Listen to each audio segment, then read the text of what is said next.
बच्चों, हम कक्षा 11 की हिंदी पढ़ रहे हैं। हमारी पाठ्य पुस्तक का नाम है वितान और हमारा जो पाठ था वो था आलो आंधारी।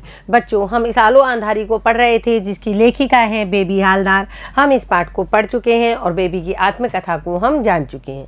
हमारी पाठ्य पुस्तक वितान में उससे संबंधित कुछ अभ्यास प्रश्न आए हैं बच्चों, आज हम उन्हें करने का यहाँ प्रयास करेंगे। तो देखो, हमारा पहला प्रश्न है, पाठ के किन अंशों से समाज की यह सच्चाई उजागर होती है कि पुरुष के बिना स्त्री का कोई अस्तित्व नहीं है? क्या वर्तमान समय में स्त्रियों की सामाजिक स्थिति में कोई परिवर्तन आया है? इसे तर्क सहित उत्तर दीजिए। देखो बच्चों, ये प्रश्न ये कह रहा है कि जो पाठ हमने पढ़ा है उस पाठ के अनुसार क्या समाज में ये सच्चाई उजागर होती है कि पुरुष के बिना स्त्री का कोई अस्तित्व नहीं है, और आज की सामाजिक स्थिति में स्त्रियों के जीवन में क्या परिवर्तन आया है, इस पर हमको तर्क सहित उत्तर देना है। तो देखो बच्चों, पुरुष के बिना स्त्री का कोई अस्तित्व नहीं है, समाज की यह सच्चाई पाठ के निम्नलिखित अंशों से उजागर होती है। वास्तविकता ये नहीं है, लेकिन हम अगर सामाजिक जीवन में वास्तव में देखें तो आज का जो हमारा समाज है, जो भारतीय समाज है, उसमें पुरुष के बिना स्त्री का कोई अस्तित्व नहीं है। मुझे बच्चों के साथ उस घर में अकेले रहते देख, यानी कुछ ऐसे अंश आए हैं, उन अंशों के बारे में हम देखेंगे। जैसे बेबी बता रही थी कि मुझे बच्चों के साथ उस घर में अकेले रहते देख आसपास के सभी लोग पूछते हैं, तुम यहाँ अकेली रहती हो, तुम्हारा स्वामी कहाँ रहता है? यानी कि वो एक महिला अपने बच्चों के साथ रह रही है। अवश्य नहीं है कि उसके साथ उसका पति रहता हो सकता हो वो उसको छोड़ के आई हो सकता हो वो कहीं बाहर रहता हो, लेकिन तुम्हारा स्वामी कहाँ रहता है, तुम कितने दिनों से यहाँ हो, तुम्हारा स्वामी वहाँ क्या करता है, क्या तुम यहाँ अकेली रह सकोगी, तुम्हारा स्वामी क्यों नहीं आता? मतलब तुम्हारा स्वामी, तुम्हारा पति तुम्हारे साथ क्यों नहीं रहता? क्या पति के बिना स्त्री रह नहीं सकती? ये सब चीज़ें हैं जो क्या करती है, ये बताती है कि स्त्री यानी पुरुष के बिना स्त्री का कोई अस्तित्व नहीं है। किसी दिन घर पहुंचने में देर हो जाती तो मकान मालिक की स्त्री पूछने चली आती कि इतनी देर क्यों हुई। कभी कभी वह यह भी जानना चाहती थी कि मैं कहाँ गई थी। यानी कि बेबी अकेली रहती थी, कभी कोई काम से लेट भी हो जाती तो मकान मालिक की स्त्री कहती थी कि तुम कहाँ चली गई थी और तुम इतनी देर क्यों हो गई, क्योंकि तुम तो अकेली रहती हो, तुम्हें बाहर जाने का क्या मतलब है। बाजार हाट करने भी जाना होता तो वह बूढ़े मकान मालिक की स्त्री कहती, कहाँ जाती है रोज रोज, तेरा स्वामी है नहीं, तू तो अकेली है, तुझे इतना घूमने घामने की क्या दरकार। यानी कि बेबी ये बता रही है कि मतलब जब मैं कोई बाजार से सामान लेने जाती, देर हो जाती तो बूढ़े मकान मालिक की स्त्री कहती, तू तो अकेली रहती है, तेरा पति यहाँ नहीं रहता, तो तुझे ज़्यादा घूमने घामने की दरकार, मतलब क्या ज़रूरत है। इसका मतलब ये, अगर स्त्री अकेली है तो उसे जीवन जीने का कोई हक नहीं है। वर्तमान समय में ये तो था बच्चों जो बेबी के साथ हुआ वो, लेकिन वर्तमान समय में शिक्षा का स्तर बढ़ने तथा नौकरी व रोजगार से जुड़ने के कारण महिलाओं की आर्थिक स्थिति अवश्य सुदृढ़ हुई है। यानी अब महिलाओं की जो स्थिति है वो थोड़ी सी बदल गई है, परंतु उनकी सामाजिक स्थिति में विशेष परिवर्तन नहीं आया है। यानी कि आर्थिक स्थिति तो बदल गई है, महिलाएं कमाने लगी हैं, मतलब जीवन यापन के लिए कमाने लगी है, परंतु सामाजिक स्थिति में विशेष परिवर्तन नहीं आया। आज भी हम देखते हैं रात के जैसे अंधेरा गिरने लगता है, अगर किसी की बहन हो, बेटी हो, बाहर घर से नौकरी करने गई हो तो घर वालों को चिंता होने लगती है, भाई समय से घर आ जाए। रात्रि में कभी कोई स्त्री अकेली निकल नहीं सकती है। उन्हें बराबरी का दर्जा दिए जाने की बात तो की जाती है, स्त्री और पुरुष बराबर है, इस बात तो की जाती है, लेकिन उन्हें बराबरी का दर्जा प्राप्त नहीं हो सकता, ना ही हो सका है और ना ही हो सकेगा, क्योंकि हमारा जो भारतीय समाज है वो पुरुष प्रधान समाज है। आज भी समाज में कदम कदम पर उन्हें पुरुषों के कमतर माना जाता है। पुरुष विहीन स्त्री को आज भी समाज में वह मान सम्मान नहीं मिलता जो उसे मिलना चाहिए। यदि किसी स्त्री का पति मर जाता है तो उसे विधवा घोषित कर दिया जाता है, उसे मांगलिक काम जो कार्य होते हैं उनमें उसको सहभागी नहीं बनाया जाता। लेकिन यदि किसी पुरुष की स्त्री मर जाती है तो पुरुष पुनः मतलब वैसे ही जैसे वो पहले था वैसे ही सब मांगलिक कार्य करता है, सारे कार्य कर सकता है। मतलब उसके बारे में तरह तरह की आशंकाएं व्यक्त की जाती है। जिस स्त्री का पुरुष उसके साथ नहीं रहता तथा सम्मान इस दृष्टि से उस स्त्री को नहीं देखा जाता जो पुरुष विहीन स्त्री होती है। हमारा अगला प्रश्न है, अपने परिवार से तातुस के घर तक के सफ़र में बेबी के सामने रिश्तों की कौन सी सच्चाई उजागर होती है? यानी बेबी बहुत छोटी थी तभी उसका विवाह उसके पिताजी ने उससे दूनी उम्र के व्यक्ति से कर दिया, और उसके बाद उसके भाइयों ने उसको नहीं पूछा, उसकी भाभी ने नहीं पूछा, उसकी माँ की मृत्यु हो गई, उस चीज़ तक का उसे नहीं पता चला। तो अपने परिवार से लेकर तातुस के घर तक का जो सफ़र था उसके सामने रिश्तों की कौन सी सच्चाई उजागर होती है? देखो, अपने परिवार से लेकर तातुस के घर तक के सफ़र में बेबी के सामने रिश्तों की अनेक सच्चाई उजागर होती है। जैसे वह सोचती थी कि पति से अलग रहकर बच्चों का पालन पोषण आसानी से कर सकती है और वह परिश्रम करके ऐसा करती भी है, परंतु आसपास की महिलाएं उसके और उसके पति के बारे में अनेक सवाल करती है।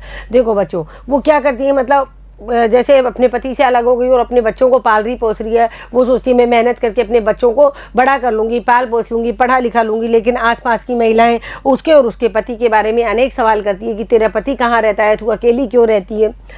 उसकी मदद कौन करता है? सुनील नामक एक मोटर चालक युवक करता है। तातुस के घर में आने से पहले ये सब चीज़ें हो रही है और वह काम दिलाता है। सुनील ही उसको तातुस के घर में काम दिलाता है, जिससे बेबी का कोई रिश्ता नहीं है, परंतु उसके भाई तथा उसके निकट संबंधी ऐसा नहीं करते हैं। वो बेबी की बिल्कुल भी मदद नहीं करते हैं, जबकि सुनील नाम का ये लड़का जो कि एक मोटर चालक था, ये बेबी को काम दिलवाता है।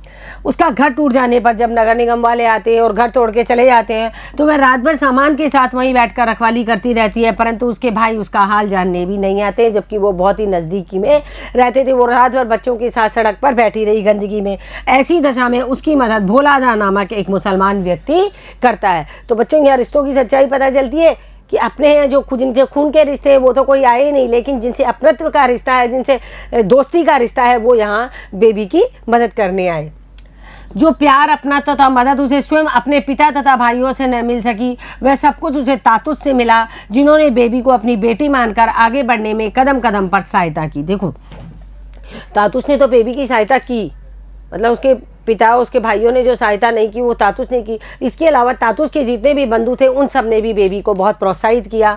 बेबी को सच्चाई का पता चल गया कि खून के रिश्तों से भी मानवता का रिश्ता ज़्यादा गहरा बनता है। यानी खून के रिश्ते कई बार बेईमानी हो जाते हैं, लेकिन मानवता का रिश्ता बहुत ही गहरा होता है। अगला प्रश्न देखो, इस पाठ से घरों में काम करने वालों के जीवन की जटिलताओं का पता चलता है। घरेलू नौकरों को और किन समस्याओं का सामना करना पड़ता है, इस पर विचार कीजिए।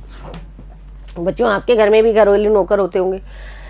घर में जो व्यक्ति हमारे यहाँ काम करने आता है वो हमारे साथ 24 घंटे रहे, 12 घंटे रहे, 8 घंटे रहे, लेकिन जब वो हमारे साथ लगातार 8 घंटे, 12 घंटे या 24 घंटे रहता है तो वो हमारे घर के सदस्य का जैसा हो जाता है।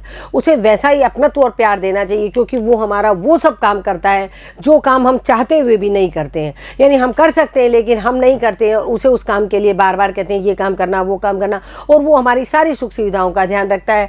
तो उन सब की, मतलब जो ये घरेलू नौकर होते हैं उनकी भी बेचारों की अपनी समस्याएं होती है, उन पर जो मालिक होते हैं वो कितना ध्यान रखते हैं वो हम यहाँ देखेंगे। देखो, घरेलू नौकरों को काम करते समय अनेक समस्याओं का सामना करना पड़ता है। उनमें सबसे पहली है विश्वास पात्र न बन पाना। बहुत कम घरेलू नौकर होते हैं जो कि विश्वास पात्र बन पाते हैं। बच्चों, कई बार क्या होता है, कई लोग बहुत विश्वास भी कर जाते हैं तो ये घरेलू नौकर भी अविश्वासी हो जाते हैं। लेकिन इनका सबसे बड़ा कारण है कुछ एक ऐसे अपवाद होते हैं, उनकी वजह से बाकी लोगों को भी नुकसान उठाना पड़ता है। मतलब सबसे पहला कारण है ये विश्वास पात्र नहीं बन पाते, अर्थात घरेलू नौकर कितनी भी सच्चाई से बात करे फिर भी समाज में कुछ घरेलू नौकरों के गलत व्यवहार के कारण अन्य घरेलू नौकरों के लिए भी मालिकों का विश्वास पात्र बन पाना कठिन हो जाता है। यानी कुछ के चक्कर में सारे घरेलू नौकर ऐसे नहीं होते, कुछ के चक्कर में बाकी लोग भी मतलब फंस जाते हैं या बुरे बन जाते हैं। नौकरी पर रखे जाने से पहले उनकी जिम्मेदारी लेने वाला कोई व्यक्ति अवश्य होना चाहिए। आजकल तो पुलिस वेरिफिकेशन भी होता है भाई, थाने में पहले उससे संबंधित जितने भी कार्ड है, कागज है, सब जमा कराने होते हैं।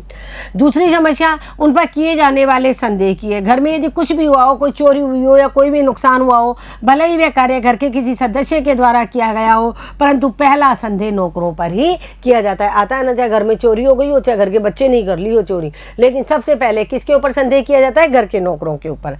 तीसरी समस्या यह है कि वे अपनी पूरी क्षमता और ईमानदारी से काम क्यों ना करे, परंतु मौके बेमौके काम चोर कहने से भी लोग उन्हें नहीं चूकते। देखो बच्चों, बहुत से ऐसे घरेलू नौकर होते हैं जो बहुत अच्छे होते हैं, और जो बहुत पुराने नौकर होते हैं वो घर को अपना घर समझते हैं। वो चाहे कितनी भी ईमानदारी और क्षमता से काम क्यों ना करें, कई बार मौके ऐसे आ जाते हैं जब उनको जो मालिक लोग होते हैं वो काम चोर कहने से भी नहीं चूकते हैं।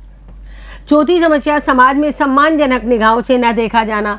अरे है तो घरेलू नौकर ही, जैसे वाक्य आसानी से सुनने को मिलते ही रहते। मान लो कोई घरेलू नौकर है और बहुत सदस्यों के साथ, घर के सदस्यों के साथ मिलजुल गया, और कोई मांगलिक अवसर पर या कोई विवाह पर वो उनके साथ बिल्कुल घर के सदस्यों की तरह यदि काम कर रहा है, तो बाकी के लोग हैं वो कह देंगे, मतलब उसके साथ परिवार वालों के साथ उसको देख के कहेंगे चाहे कितना ही ये परिवार वालों में घुल मिल जाए, लेकिन रहेगा तो ये घरेलू नौकर ही। पांचवी समस्या शोषण की है। उनको कम वेतन देकर जीवन यापन के लिए आवश्यक सुविधाएं न देकर उनका शोषण किया जाता है। ये बहुत जनरली है बच्चों कि एक सरकार ने भी इनकी एक दर, मतलब एक जो पैसे की जो दर है, कीमत है, वो मतलब निश्चित कर रखी है। वो निर्धारित दर के अनुसार इनको पैसे देने चाहिए, लेकिन जो मालिक होते हैं वो इनको इतना मतलब वेतन नहीं दे सकते कि अपनी आवश्यक सुविधाओं को भी जुटा सकें। आगे देखो बच्चों, आलो आधारी रचना बेबी की व्यक्तिगत समस्याओं के साथ साथ कई सामाजिक मुद्दों को समेटे हुए हैं। किन्हीं दो मुख्य समस्याओं पर अपने विचार प्रकट कीजिए, जो बेबी की व्यक्तिगत समस्या के साथ साथ हमारी सामाजिक समस्या भी है। देखो बच्चों, बेबी हालदार की रचना में दो मुख्य सामाजिक समस्या है। पहली समस्या है श्रम की समस्या, किसकी? परिश्रम करने की, मेहनत की समस्या। लेखिका का बड़ा लड़का जिसकी उम्र काम करने की नहीं है, फिर भी उसे काम करना पड़ रहा है। हमारे यहाँ बाल श्रम अपराध है। 18 साल से या 16 साल से कम उम्र के बच्चों से कोई भी कारखानों में काम कराना या घरेलू काम कराना कानूनी अपराध है। उसे काम करता देख तातुश, यानी बेबी के बड़े लड़के को काम करता देख तातुश बेबी से कहते हैं कि जानती हो बच्चों से काम करवाना गैर कानूनी है, उसे वहाँ से छुड़ा लाना चाहिए, उसे ऐसी जगह काम पर लगाना चाहिए जहाँ काम करते करते हुए कुछ काम सीख सके या पढ़ लिख सके। मतलब यदि हमको वास्तव में आर्थिक हमें ज़रूरत है, बच्चे को काम पे ही लगाना है, तो ऐसे काम पे लगाना चाहिए जो बच्चे काम को सीख भी सके और साथ ही साथ में वो पढ़ लिख भी सके। दूसरा है महिलाओं पर छीटाकशी और शोषण का प्रयास, जो हमारे भारतीय समाज में सबसे अधिक है। देखो बच्चों, स्वयं लेखिका ने लिखा है कि काम पर आते जाते देख लोग तरह तरह की बातें करते थे। इसका आदमी इसके साथ नहीं रहता, भाड़े के घर में अकेली रहती है, यह जानकर दूसरे लोग छेड़खानी करने की चेष्टा करते। उससे जब वो पार्क में जाती थी, वो सुनीति नाम की लड़की से मिलने, तो बंगाली लड़के आते थे, उससे बात करना चाहते थे। उसके मकान मालिक का बड़ा लड़का उसके दरवाजे में आके बैठ गया और वो उससे इस तरह मतलब दिखावा करने लगा कि यदि तुम मेरे कहे अनुसार नहीं चलोगी तो तुम इस मकान में नहीं रह पाओगी। तो क्या है, ये जो लोग होते हैं वो तरह तरह के बहाने करके घर आ जाते हैं। बच्चों के साथ वो कहीं आती जाती तो लोग ज़बरदस्ती ना जाने कितनी तरह की बातें करते, कितनी सीटियाँ मारते, कितने ताने मारते। यह विकट समस्या, सामाजिक समस्या है। ये हमारे भारतीय समाज में महिलाओं के साथ की बहुत बड़ी समस्या है। अगला प्रश्न देखो, तुम दूसरी आशापूर्णा देवी बन सकती हो। जेठू का यह कथन संसार के किस सत्य को उद्घाटित करता है? जेठू कौन थे? जेठू तातुस के एक बंधु थे, जो तातुस से वर्ष में 1 वर्ष बड़े थे। तो उन्होंने बेबी से ये कहा था कि तुम दूसरी आशापूर्णा देवी बन सकती हो। आशापूर्णा देवी कौन थी? एक कम पढ़ी लिखी महिला थी और घर का सारा काम काज करके घर के सब सदस्य लोग सो जाते थे, तो वो क्या करती थी, मतलब अपनी रचना को लिखती थी। तुम दूसरी आशापूर्णा बन सकती हो। जेठू का यह कथन रचना संसार के उस सत्य को उद्घाटित करता है जिसमें प्रतिकूल परिस्थितियों में रहते हुए लेखिका आशापूर्णा देवी ने पाखिर खाचा खाचार पाखी लिखा था। बच्चों, ये एक उसके द्वारा लिखा गया एक साहित्य था आशापूर्णा देवी के द्वारा, पाखिर खाचा खाचार पाखी। यानी हमने पाठ में भी पढ़ा था कि जेठू ने जब बेबी को चिट्ठी लिखी, उसमें लिखा जब आशापूर्णा देवी इस तरीके का लिख सकती है तो तुम क्यों नहीं लिख सकती हो। वे भी केवल, यानी आशापूर्णा देवी केवल बांग्ला पढ़ी हुई थी और बहुत कम पढ़ी लिखी थी, परंतु उन्होंने उत्कृष्ट कोटि के साहित्य का सृजन किया था। तो यहाँ जेठू ने ये सब लिख करके बेबी को बताया कि जब मतलब आशापूर्णा देवी इस तरीके का कार्य कर सकती है, अच्छी रचना लिख सकती है, तो तुम भी इस तरीके की रचना लिख सकती हो। आगे देखो, बेबी की जिंदगी में तातुश का परिवार न आया होता तो उसका जीवन कैसा होता, कल्पना करें और लिखें। बच्चों, ये काल्पनिक प्रश्न है, इसे आपको स्वयं को करना है, लेकिन किस तरह करना है वो मैं आपको यहाँ बताऊंगी। बेबी को जिंदगी में तातुश का परिवार ने आया होता तो बेबी को भी सामान्य घरेलू नौकरानियों सा ही जीवन जीना पड़ता। यानी सामान्य घरेलू नौकरानी क्या करती है, जो झाड़ू पोछा बर्तन का काम करती है, 6 महीने एक घर में काम करती है, 6 महीने दूसरे घर में काम करती है, इधर से उधर घूमती रहती है।